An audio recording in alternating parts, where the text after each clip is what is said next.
Hey, y'all remember this game? If you do, that's great. But if you're just here to find out more information on this game, that's great as well. Wagwan, y'all, it's Dimz, and today I'm going to be making a little tier list on a little flash game that me and most of the fighting game community seems to remember fondly.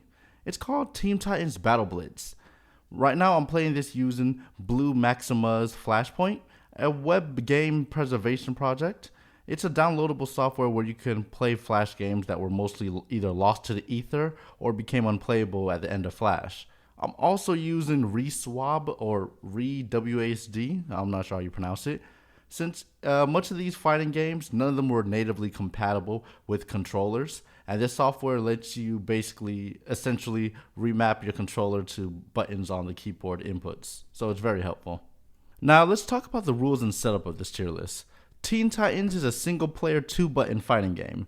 Although I don't know why I strangely remember playing this as like versus mode with my nephew when I was around maybe 10 years old. Well, anyway. So because this is a single-player game, this tier list is going to be based on how challenging it is for each character to clear their arcade run on the hardest difficulty. This will take all the characters' traits and abilities into account, and we can see how they play with or against the game mechanics. Something to know is that this game is split between 5 heroes and 5 villains, so, a roster of 10 in all. And for the arcade mode, the heroes will have a fight against each of the villains to make 5 fights, and vice versa. You cannot fight someone on your same side, and it is impossible to do mirror matches as well. This means we truly don't know how each character would fare against the whole roster. Also, lastly, the usage of Teen Titans Team Up is banned during these runs. It's because the hero side have this unique mechanic where they're able to call in a member of the hero side as an assist super by inputting a certain motion input for each character. Each member does about 25% health to the enemy, if they're not blocking, and you can basically call this assist super once per game for each character. Each game usually consists of 2 rounds to win, and the heroes have access to about 4 assist supers per game. So long story short, the hero side is always granted a free round if you use these. So, and also the villains do not have an equivalent mechanic. So, banned. But with all that all out of the way, let's begin the tier list of Teen Titans Battle Blitz. Oh, also, this video is going out on my birthday, so if you like and comment wishing me a happy birthday, if you want. Also, subscribe if you want to see more videos about me making random content, talking about random games, but mostly it's going to be fighting game centric. So, first character on the chopping block is Cinderblock.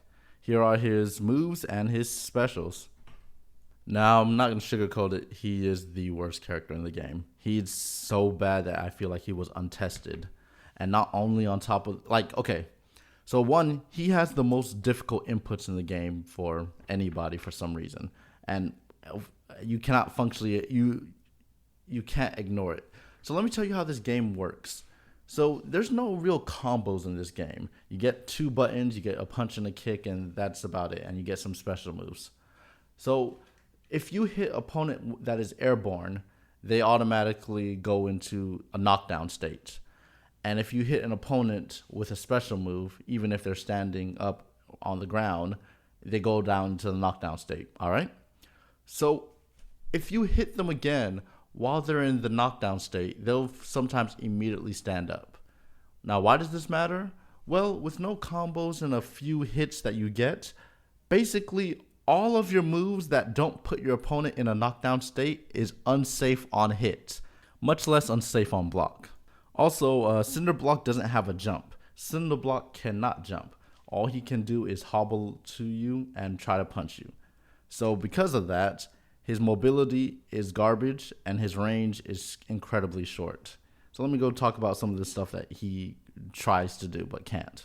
Well, he tries to play the game, but he actually only has normal damage, which sucks because big, slow person, and you can't even, when you do get in and hit someone, it's not even going to do more than enough damage. Not only is he slow on his frame data and his movement, but he's slow on his frame data.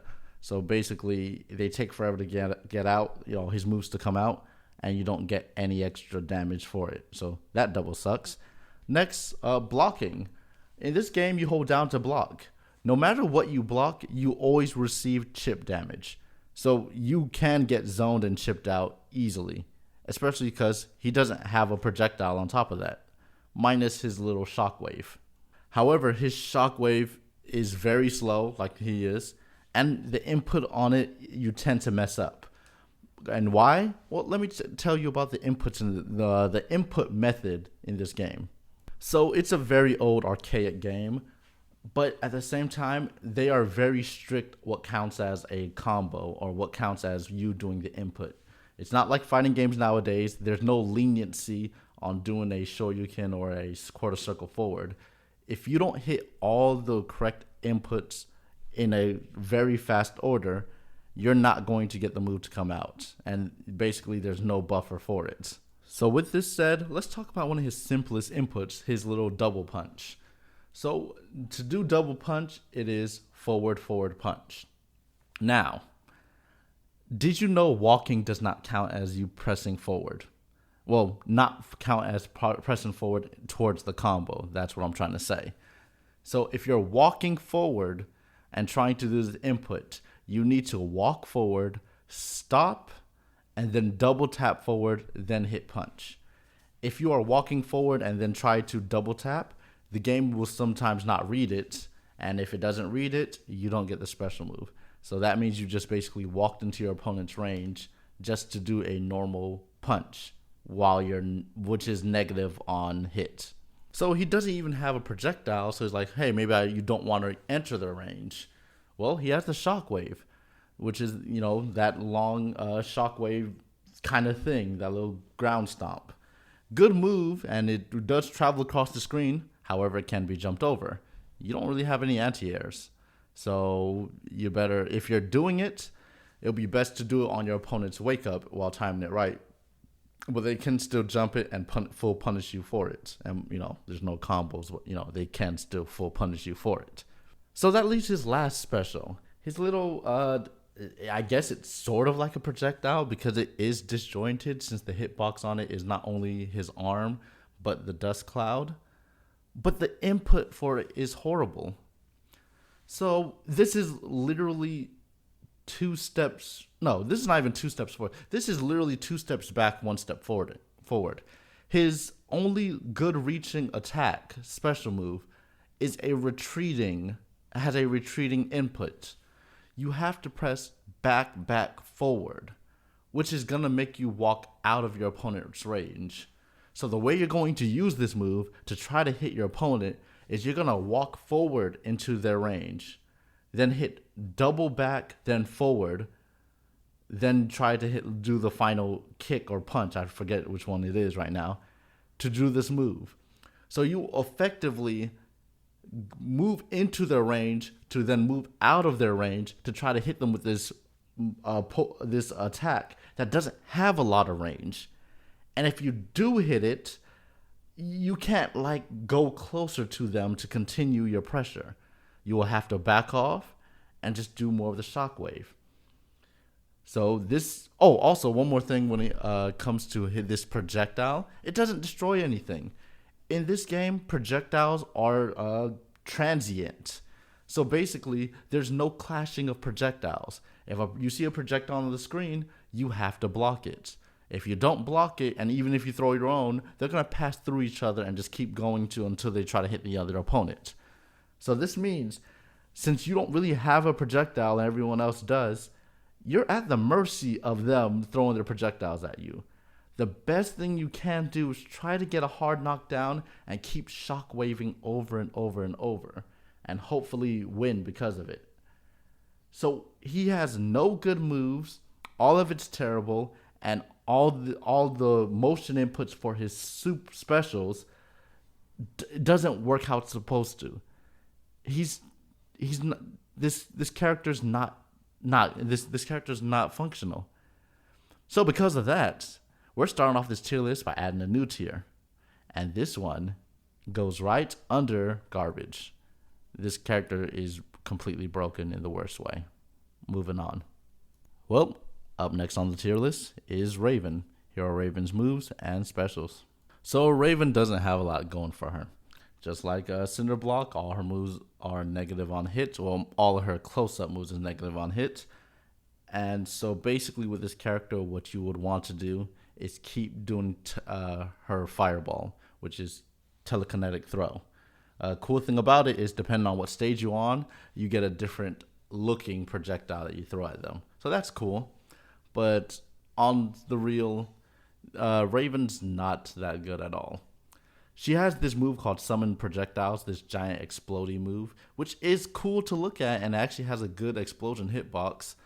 But if you haven't seen already when you're using her specials, all her moves, all her specials put her airborne.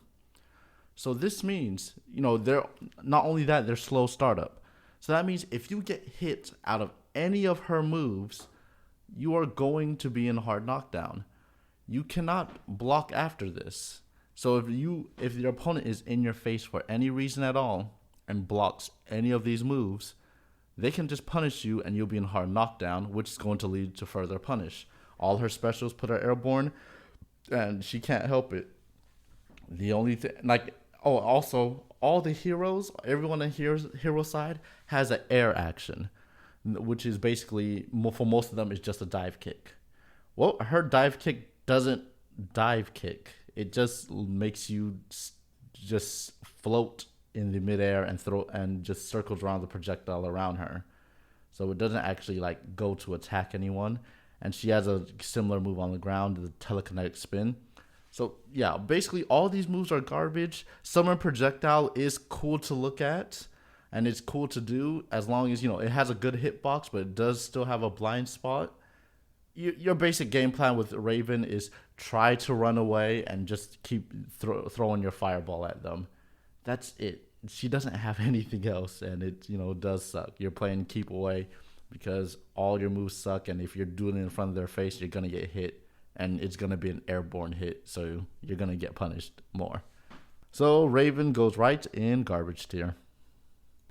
Up next, fan favorite Beast Boy. Well, here's the list of Beast Boy's moves and specials. So Beast Boy, honestly, he's honest. He's too honest, and it really hurts him in this game. Beast Boy has low damage, and he has basically no projectiles besides the shockwave. However, he also has the slowest shockwave in the game. All his specials are pretty risky because it's cool that they turn him into an animal, a rhino and a pterodactyl, and even a gorilla. But his hurt box matches the animal size. And not only that, even though his hitbox also matches the size, well, that just kind of leads him into throwing his body at the opponent. So he's literally throwing his body at the opponent with no disjoints at all whenever he's charging at them or trying to tackle them. So this means he gets completely stopped by disjoints. He has a bit of cool things, like when he crouches or when he holds down to block, he actually goes really low to the ground where he can low profile a lot of moves. So instead of taking block damage or chip damage, he'll just straight up avoid them, which is cool. Which, all that said and done, your best advice in Beast Boy is he has a fast jab. His jab is really fast. The way you're going to be playing Beast Boy, so you won't be hurling your body at the opponent for minimal damage because he has low damage, is you want to actually try to bob and weave into the opponent's effective range and just jab at them a lot. His dive kick is really good, but you're mostly going to be using his dive kick to get out of the situations. So if your opponent corners you, you can use dive kick to just escape the corner and just run away and maybe even throw some shockwaves. But your main game plan is actually having to play the game. As in, you're going to be bobbing and weaving in your opponent's range and just jabbing them. Just keep jabbing. And just when they get too close or cornering you, you're going to try to dive kick away. It's, kind of weird hit and run game, especially since most of his animal transformations will get you more hurt than it would hurt the opponent. But that's how Beast Boy's going to play. He's very, very honest in a game that cheats. And only because of that, he's going to be the bottom of low tier. So, not too far from his best friend, we have Cyborg. Here's a list of Cyborg's moves and specials. So, Cyborg's a pretty decent character with a few bad things. Like number one, you don't want to be using his standing kick at all. It's really garbage. It has too much recovery, and it's not worth it. So you want to avoid using standing kick at all times. Also, he can barely jump out of pressure. Why? Because his hitbox or his hurt box is way too big. Because he's a big dude. So if you're trying to dodge a projectile at the last minute by jumping, most likely it won't work. He's just too big. And his signature move, the Sonic Boom, it's sometimes not worth it. Well, first the input is as an approaching input. So when you do the input, you will be moving forward toward your opponent. And when you do it, it has a long startup, and it only does decent damage. It's not amazing damage. It's just decent for how much startup it has. Actually, it's kind of bad for how much startup it has. But hey, if they're far enough away and you can just get it out, why not? So for the main part, you will just be walking, punching, and trying to Sonic Boom. He has this his power smash move, this little twist punch that he does in the air that hits the opponent. It does a good chunk of damage if you get it off, because he does jump and do a little twirl, which puts him airborne, which means if they hit a button before your move comes out, you're going to be going hard knockdown off of any attack. And the thing is, depending on, since you have to be so close to hit it, it's not really it's kind of risky to go for. So let's talk about his Cyber Stomp, or I like to call it Shiva Stomp. So this is a full screen tracking move. But the thing is, it only tracks the opponent's last position as he's rising. When it comes down, it has the opponent's last position locked, and then you do your stomp. This is a very risky move, because if your opponent is moving fast, well, you just miss them. I'm like, there's barely any recovery after it, but you miss them. You only hit them on the way down. So, keep that in mind. And also, if they block it, well, now you're in your opponent's face. Also, be careful of some of your opponents who likes to throw out projectiles. Because if you do it wrong and they're throwing out projectile, because since they're computer AI and they can track whatever you're doing when you're doing it, you can possibly land on it, and that's no good. So he has just pretty decent specials with a garbage normal. He's just pretty decent. So he's going right next to his buddy Beast Boy in low tier. Next on the list is Plasmus, and here's a list of Plasmus specials. So honestly, Plasmus surprised me. He's the most restrictive character in the game. He is big, he doesn't have a standing kick, and he can't jump. So, prepare to block. But despite that, he's actually pretty darn decent. I'm like, he has two useless super specials, but he's pretty darn decent. So let me go talk about it. So first, Plasmus has a great jab. Because he's so big, it covers a large area, and his jab is fast. The next of his great specials is his arm swipe. Think of his jab, except with a bit more startup and huge range with huge damage. Especially because you can loop it together. You can go jab, jab, arm swipe, or, arm swipe, jab, jab. And the thing is, because you hit them so high, even if they walk back up into it, or, get restanded from you hitting them on their way from getting hard knockdown, you can just keep doing it over and over. He is actually a menace, especially up close, and his arm swipe demands respect from the opponents. His next pretty good special is kind of Sludge Crab. It's his projectile, and it's a retreating one. And this retreating projectile puts down a AI-controlled crab projectile that basically just tracks your opponent, walks up to them, and takes a bite out of them. Even if the opponent jumps over them, it will double back and follow them. Only problem is it takes forever for the move to come out since it has a wicked long startup. So you basically will only be using it if you're like full screen to your opponent for some reason. However, he does have two bad specials, which is Sludge Explosion and Sludge Throw. Now these things, they basically throw projectiles full screen. One, the startup is ridiculous, except on Sludge Throw, but in his Sludge Throw projectile, it goes at a certain arc, which will go over a lot of people. And even when it hits, it's not that much damage, especially compared to what you can do with Arm Swipe. Sludge Explosion is basically the same thing. It's kind of a guaranteed, because it throws out 3 projectiles that cover the screen. but the startup is super slow on it.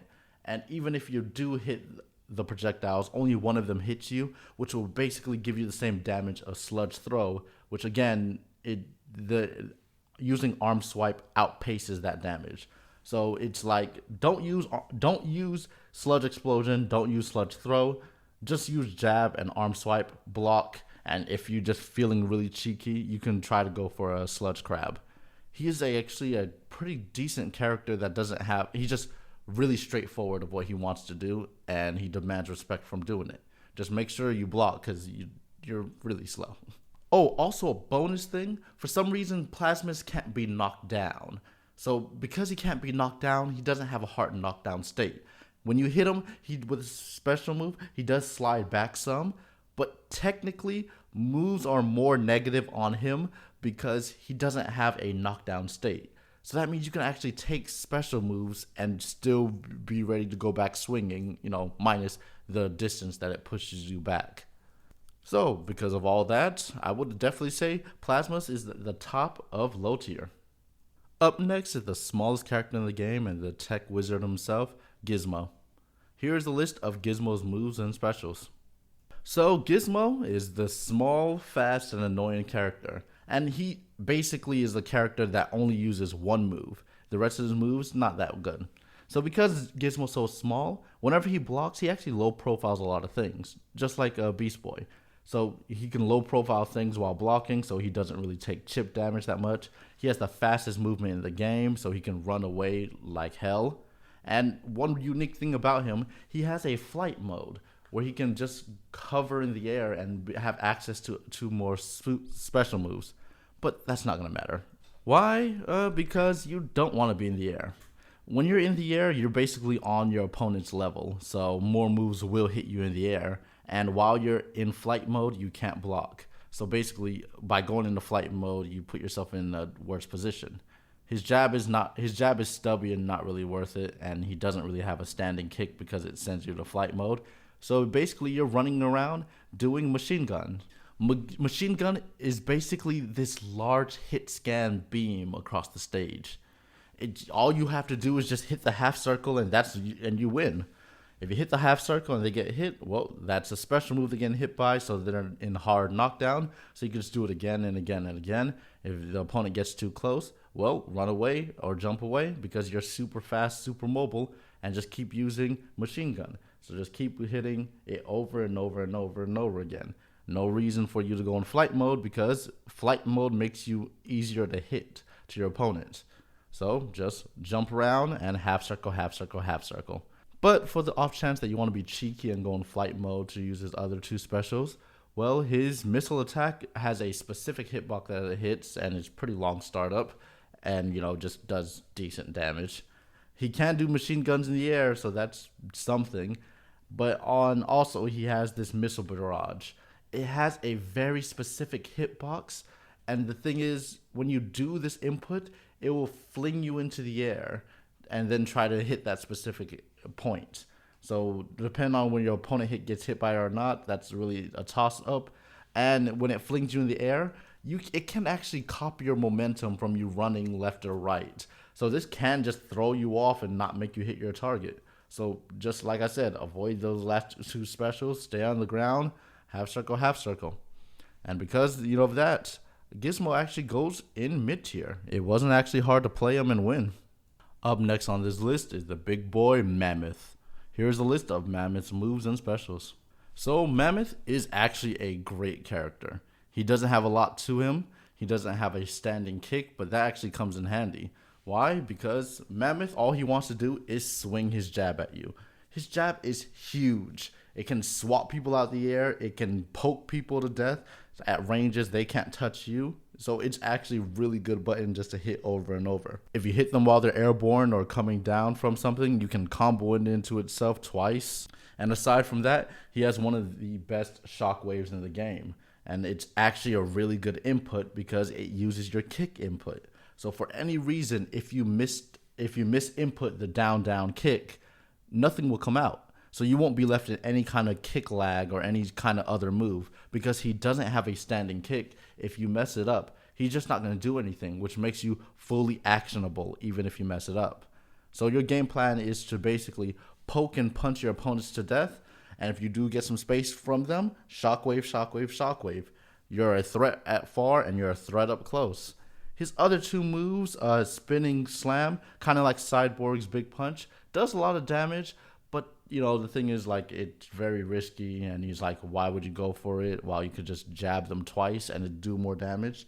And shoulder barrage, which is a hard input to do since it's triple forward, and the thing is, you have to make sure the game doesn't recognize you as walking, and even if you do it right, you're basically still charging your whole body into them. Very deadly, but you're going into the threat range and just hoping that they don't swing at you first, because your hurt box is still the same as your hit box. So, great, very, very great character, actually. Up next on the list is the girl from the stars, Starfire. Here's a list of Starfire's moves and specials. Now, I'm going to say this up front. If this was a versus game where you can play against another human, Starfire would not be this high, because she is technically worse than Mammoth. But the thing is, she's so simple, and it's only about beating the computers that, she's very good at that. So in Starfire's kit, you don't want to punch, you don't want to kick, you just want to do your fireball over and over and over. She has a really good fireball, it's really fast, and that's all you want to do with her. You don't want to do flying charge because it basically rams your body into theirs, and also the move for some reason is negative on hit, so even because it throws you airborne after you do it. So even if you do hit them, chances are they're going to recover before you, and now you're in their face. Starbolt Barrage puts you in the air and does hit a specific area, but it's kind of a weird area and it's very specific, and then even if you hit or whiff, you have to take that time to come back down. So for Starfire, all you do is fireball, fireball, fireball. It's really fast, really good speed, a really good startup, and you can just keep doing it over and over and over. Just run away and do it over and over and over. And because of that, I definitely had an easier time beating these computers with her than Mammoth. So just turn your brain off and hit your quarter circles. And because of that, she'll be the top of high tier. Now we're coming to the end of the list. And the first person in the first entry in top tier is Jinx. Here is a list of Jinx moves and specials. Jinx is such a good, versatile character that you can immediately feel it while playing her. She is very fast. She has a great jump. And the thing is, she has great specials on top of that. Her least likely special is Energy Spin, but it's still pretty good. It has a good disjoint on it, and it hits from both sides of her. The next special she has is called Super Disruption. This is a really, really fast forward-throwing kick that's kind of like similar to Liu Kang's, that it doesn't go full screen, but it goes a long, far away. It is very fast, and even if someone blocks it, she kind of bounces off them and gets distance to them, where it's hard to punish her for even on block for most opponents. Because the thing is, they need a far-reaching normal, or they need just a disjoint to even hit her after on block. So the thing is, it always leaves her relatively safe. And her last big special is Energy Wave. If you're able to do this input, you get this giant wave, slow-moving projectile that, like I said, projectiles are transient. So they just keep going through and keep going forward, and just like doesn't clash with anything. If this hits your opponent, they're going to be in stun before they enter knockdown, which basically you can do this thing twice, and it will hit them for massive damage if you know how to just keep it up and keep doing it. And then on top of that, you don't even have to just keep doing that, because here's something really crazy about her. Her jab is completely disjointed. Well, not completely, but the thing is, like, her little shockwave on her jab, it's super disjointed. It can be an interrupter. So if you see the opponent doing any kind of move toward you, and you know that yours is disjointed, you can just press it and it will just immediately restand them and cancel their move. So you can literally just box them at a really good distance. Heck, this move against Beast Boy beats him just outright. Beast Boy can't do anything to this move because Beast Boy has 0 disjoints and his jab isn't as far as hers. So you can just bully Beast Boy with his jab alone. Just keep jabbing him and jabbing him. Jinx is a great character, and I feel like she's very fair, and if there was a versus mode, she would still be a great character. And because of that, she's definitely going into top tier. So, we reached the end of the list, and there's only one character left. Well, coming to the boy wonder, Robin. Here is a list of Robin's moves and specials. So, it was a toss-up between Robin and Jinx for me. It was hard for me to choose one, but after I laid everything out, I would figure Robin's the better pick. Robin has the same versatility as Jinx, minus the amazing jab. He has a flying kick similar to hers, but doesn't go as far. But the biggest thing is, his specials have easier inputs than Jinx. And just like Starfire, all he has to do is just keep rapid firing his fireball. But the thing is, you can mix it up. You can keep doing his explosion disc toss with his electric disc toss. You can just keep firing it back and forth, back and forth. And his electric disc toss is kind of like all the other characters fly up in the air and shoot down, except he stays on the ground. He automatically is able to walk away. The hitbox on it is huge, and it's just on a projectile. So all he has to do is just keep bullying people with the electric disc toss into explosion disc toss. And, if they get too close or get too antsy, you can just flying kick them. And the thing is, flying kick is very ambiguous because it's just a back forward. It's not even an extra input at the end. So as you're running away, you can just back forward them. The thing is, he's able to play in the ways of being brain dead by just keep doing projectiles. He can get in your face, but he's very good. And his damage is all there. His specials does a lot of damage, and you can just zone out half the cast just from this damage alone. The only problem you would probably face with him is probably Jinx, as long as you're able to do your motion inputs. So because of that, and because he has the easier motion inputs than Jinx, and he's more than just using one attack, because he can use multiple and be just as effective, Robin is the best character in the game. And that is the end of the tier list, because he is the top of top tier. Thank you guys so much for watching. Again, it is my birthday, so happy birthday. Leave me a like, comment, subscribe, anything you want. If you want, for any reason, to see full clips of me going through this hard mode, there's a video in the description or a video in the iCard that I just uploaded with this video. Shows them all my successful runs through the arcade mode with each of the characters. If you just want to sit down and just watch that, it just makes for a pretty decent watch. And let's see. Well, thank you for indulging me and just watching this video. If you watched to the end, I hope you have a great day, and I'll see you all later.